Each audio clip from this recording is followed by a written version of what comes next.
Bom dia, nono ano. Então, hoje nós vamos falar sobre as principais ameaças à biodiversidade. Mas o que é biodiversidade?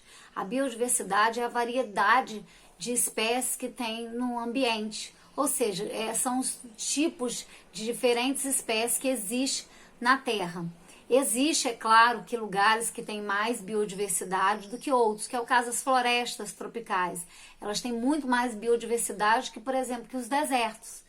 Então, o clima, a vegetação, isso vai influenciar também na quantidade da biodiversidade de determinados ambientes, certo? Então, a biodiversidade está relacionada ao processo de evolução e especiação e as mutações e recombinações genéticas. Por quê? Porque quando o ser encontra no ambiente condições de sobreviver melhor, ele vai fortalecer a espécie e vai conseguir também reproduzir.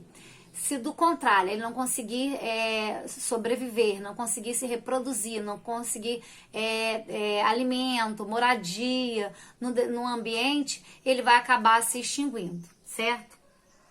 Então, por isso que a biodiversidade está relacionada ao processo de evolução, né? Que quando a gente estudou Darwin, a gente viu isso, que os seres mais aptos sobrevivem, os menos aptos se extinguem, e a especiação, que é o aparecimento de novas espécies com as mutações que acontecem. Isso vai acontecer por diversos fatores, mas principalmente fatores ambientais. E quem estuda essas interações com seres vivos é a ecologia, né? A ecologia estuda a interação dos seres vivos com o ambiente. E nós, seres humanos, dependemos diretamente dessa biodiversidade para a nossa sobrevivência. Olha quantos seres aí são necessários para servir de alimento para a gente, para fazer moradia, para fazer matéria-prima para medicamentos, né? Então, tudo isso está relacionado à biodiversidade. Existem, por exemplo, plantas medicinais na floresta atlântica aqui no Brasil, que só existe no Brasil. Então, olha a riqueza que a gente tem dentro do nosso país. E a gente tem que preservar, porque se não preservar, elas vão se extinguir. E aí não tem de onde mais tirar matéria-prima. E quais são os principais fatores de diminuição e até da extinção da biodiversidade? Desmatamento, né, que as pessoas tiram as árvores sem cuidado, né, sem plantar outras, queimadas, poluição da água, do solo, do ar, e a exploração excessiva também de alimentos. Por exemplo, chega uma época da pesca que não pode ser feita, que é a época da desova, né, das fêmeas. E aí, se fizer a pesca nessa época, vai diminuir a quantidade de indivíduos daquela espécie. Mas o homem não está preocupado com isso e acaba fazendo e aí levando à extinção ou até a diminuição dessas espécies. Aí vem falando da perda do habitat, ou do hábitat.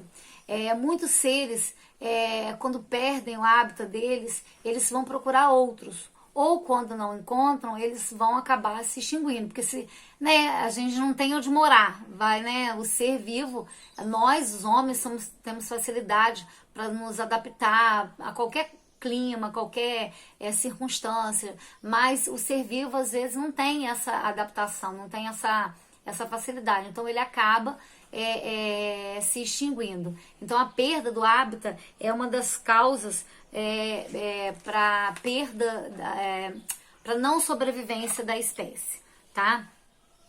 Então, se ela perder seu abrigo, ela automaticamente vai perder a alimentação, não vai conseguir reproduzir e aí ela vai ser levada à extinção.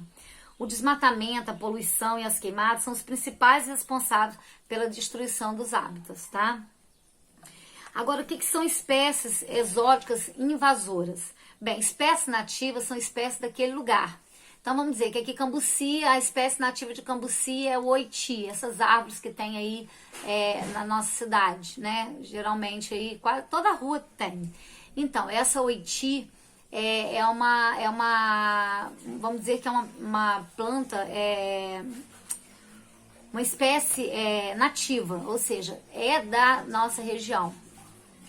Aí vamos dizer que resolvam, vamos tirar essas árvores que tá feia, tá velha, tá apodrecendo, tá dando raiz muito grossa, quebrando as calçadas, vamos trocar por uma outra. Aí traz uma que ela é comum lá, por exemplo, no sul do Brasil. Primeiro que ela vai ter que se adaptar primeiro ao clima, né? Que aqui é quente, lá no sul é mais frio. Aí já vai ser difícil a sobrevivência dela. E sem contar que ela ameaça a sobrevivência das espécies que dependem diretamente, por exemplo, da oiti para sobreviver. Então, não é só uma espécie que será ameaçada. Às vezes, várias espécies são ameaçadas pelo mesmo tipo de ser. E aí, as espécies exóticas invasoras são aquelas que acabam coibindo as espécies nativas. Então, elas deixam de existir a espécie nativa para existir somente a espécie exótica invasora. É o exemplo do lagostim vermelho, que é uma espécie nativa dos Estados Unidos e já é considerada espécie exótica invasora em mais de 30 países. Isso também ocorre no Brasil, pois essa espécie não tem predador natural. Isso também é uma causa aí de aumentar a quantidade de espécies exóticas invasoras. Como ela não tem predador natural, porque ela não é daquela região, ela vai aumentar seu número de espécies mais ainda. E aí, a gente tem outras espécies que vem falando aí, as galinhas originárias da Ásia, que foram domesticadas, levadas para a África, Europa, e é uma espécie exótica no Brasil. E tem outros exemplos aí que vocês vão encontrar. E aí, quando eles não encontram predadores naturais, eles vão acabar aumentando, e isso aí pode ele virar predador de algum ser e levar esse ser à extinção. Então, na verdade, vai acontecer um desequilíbrio na cadeia alimentar.